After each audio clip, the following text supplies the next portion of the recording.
In the next hour, the Senate is expected to confirm Janet Yellen as the next Federal Reserve Chairman, replacing Ben Bernanke, who's been at the helm for 8 years. So will Janet Yellen stay on the Bernanke path or cut a new one on her own? With us is the man with the inside track on all things Fed, John Hilsenrath, the Wall Street Journal's chief economics reporter. John, great to see you. Thanks for coming in David, again. Thanks for having me. Happy New Year. Happy New Year. We have a lot of opposition to Janet Yellen. It's not enough to knock down her nomination. She's going to be confirmed. But we've never seen this much opposition before. Is it against her personally, or is this some kind of a vote against the Fed?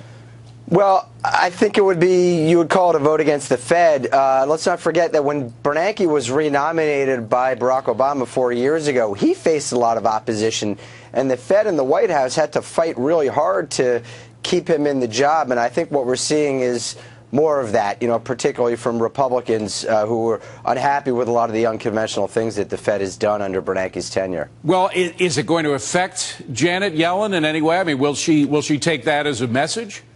No, I don't think it'll affect her. I think she'll be confirmed, and the opposition that's more of an issue for her is not what she sees in the Senate, but what she sees inside the Federal Reserve itself. All along for the last 4 years, Bernanke has had to really struggle to bring together 18 other officials and form a consensus on these really unconventional policies that he's formulated.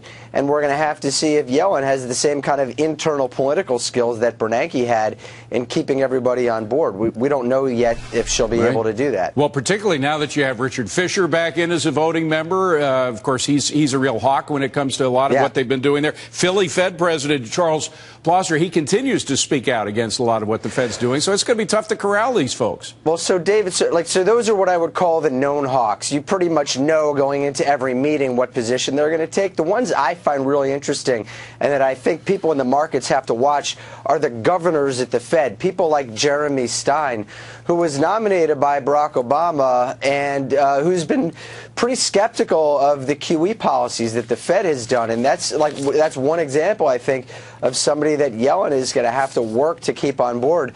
We're expecting Obama to also nominate a new vice chairman, Stanley Fisher, and he might have some skepticism. Well, let's talk about Stanley Fisher. That's very interesting. Okay. For the first time in a while, you have a very, very strong, well-known vice chairman. He, of course, was the head of the central bank in Israel.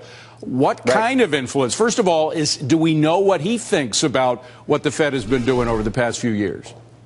He has expressed some skepticism. Ultimately, I think if he's going to be the vice chairman of the place, he's going to be a loyal soldier. He's not, at least publicly, he's not going to push behind the scenes or publicly against Janet Yellen's approach. But I think we'll see there will be some differences between Yellen and Fisher in that Yellen has very clearly drawn views.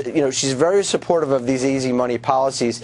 I think Fisher is more internally kind of skeptical. He's not likely to just kind of embrace any idea without looking very carefully at both sides of the issue.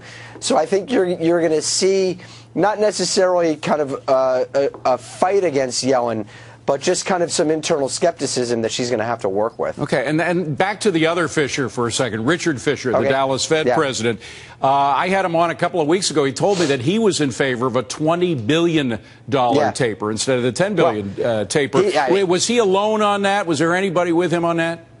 I mean, there were a lot of people, a lot of the hawks who never wanted to start it in the first place, and they would have been very happy if Ben Bernanke said, all right, let's just stop it altogether last December.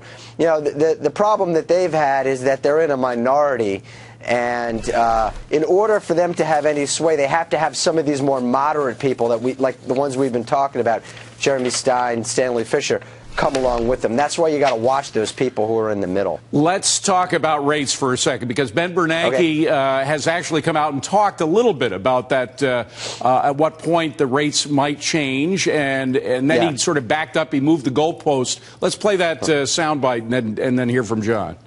Okay. At its most recent meeting, the committee reaffirmed and clarified its guidance on rates, stating that it expects to maintain the current target range for the federal funds rate well past the time that the unemployment rate threshold of 6.5% is crossed, especially if projected inflation continues to run below the committee's 2% longer-run goal. Now, the key phrase there for me, anyway, was well past the time that we reached that 6.5% rate. Did you see that one coming? Because it did strike a lot of people as moving the goalpost. Well, I did see it coming. I mean, I think they signaled that at the December meeting that, you know, they're thinking we could get to an unemployment rate this year, later this year, of 6.5%.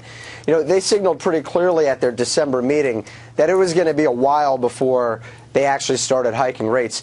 You know, what struck me from that soundbite wasn't the well past, but the especially. You know, what he said, especially if inflation remains low. So what they're saying is that, you know, right now the inflation numbers are well under their 2% goal. And what they're saying is as long as those numbers are low, they're not doing anything. And I think he really tried to emphasize that in his speech last week. All right. We talk a lot about monetizing the debt, monetizing this and that. How's Bernanke going to monetize his experience at the Fed? What's he going to do now? I think he is going to monetize that experience.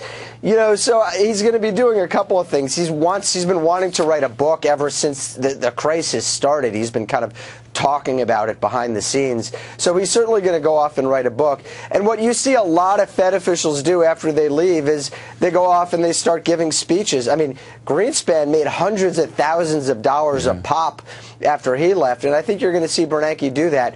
You know, he's not a terribly wealthy guy.